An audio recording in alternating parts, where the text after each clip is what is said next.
Hi guys! Welcome to my vlog and welcome to my channel. This is Judith Tesoro Catalia, the famous Lazada vlogger.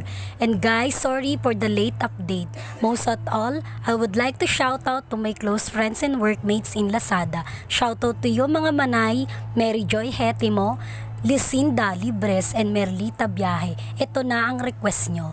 Well, my content is about to our visiting of Manay Lucinda Libres house at Sweetie Home on Aurora Hills and Camellia Home subdivision in front of Lazada, San Pedro, Laguna City.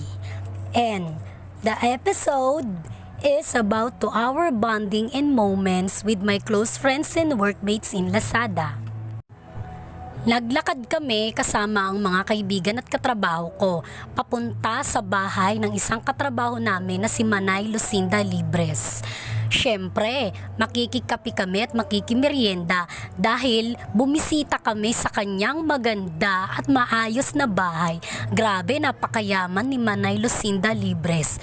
Ang ganda ng bahay nila sa loob ng Camellia Subdivision ng Aurora Hills sa front ng Lazada. Panggabi kami niyan dahil 7 to 4 night shift ang duty namin at maaga kaming bumiyahe kasi medyo traffic sa aming mga location at maaga kaming nakarating sa aming destinasyon. Kaya hindi muna kami dumiretso sa Lazada.